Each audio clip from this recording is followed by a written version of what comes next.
Natalie Ray here with Regen Anesthetics Concierge of Texas, and today I'm going to be unpacking the medical science behind ketamine infusions for the treatment of mental health conditions. First, let's start with talking about the history of ketamine.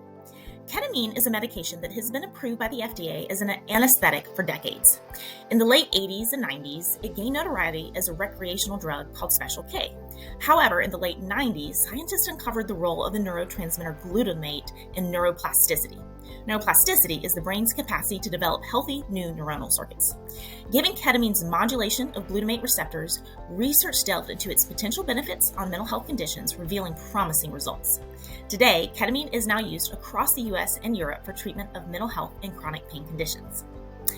Now let's talk about how ketamine exactly works in the brain. First, let's take a look at key structures in the brain. The brain and the spinal cord are made up of billions of neurons.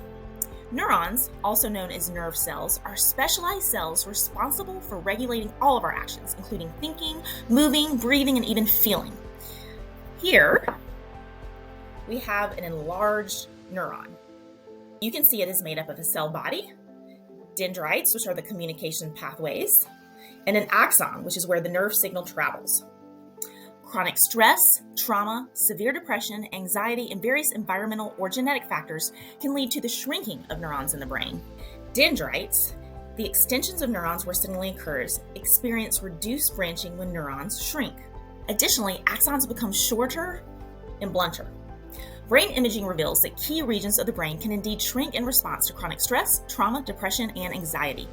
These key regions include the prefrontal cortex, which is our thinking or executive part of the brain, and then the hippocampus, amygdala, and limbic systems, which lie deep within the brain, below the cerebral cortex and above the brainstem. The atrophy observed in these crucial areas of the brain make it difficult to alter one's thoughts and emotions, potentially exacerbating or causing mental health deterioration in conditions such as depression, anxiety, and PTSD. When ketamine is introduced to the brain, it swiftly boosts glutamate transmission, leading to increased production of BDNF, which is brain-derived neurotrophic factor. BDNF, a protein essential for promoting growth, maintenance, and survival of our neurons, plays a crucial role in the brain's ability to adapt and change. Ketamine acts as a signal to the brain, prompting the growth of healthier neurons and connections. By rapidly enhancing neuroplasticity at both the cellular and functional level of the brain, ketamine can effectively alter how individuals perceive and interpret life experiences. Conventional antidepressants like SSRIs and SNRIs primarily target neurotransmitters such as serotonin, norepinephrine, and dopamine in the brain. However, these medications often require 3 to 8 weeks before results are noticeable. While around 30% of individuals do experience benefits from the drug's effect, another 30 to 40% may experience improvement due to the placebo effect or from spontaneous recovery. Nonetheless, approximately 35 to 40% of people do not see significant results from traditional antidepressant treatments. Ketamine has the ability to swiftly alleviate symptoms of depression, often noticeable within 24 hours of treatment. To maintain the improvement in symptoms over time, clinical evidence suggests an initial induction series of 6 treatments is typically required.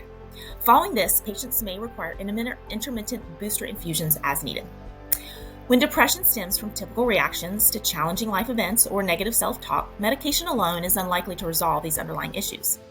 Ketamine has the potential to provide the brain with a boost, enabling it to resume functioning and approach problems from a new perspective. Clinical findings suggest promising effectiveness rates ranging from 70 to 85% for individuals experiencing severe depression, PTSD, and anxiety. This marks a significant breakthrough for those who previously saw no meaningful improvement with antidepressants or other medications.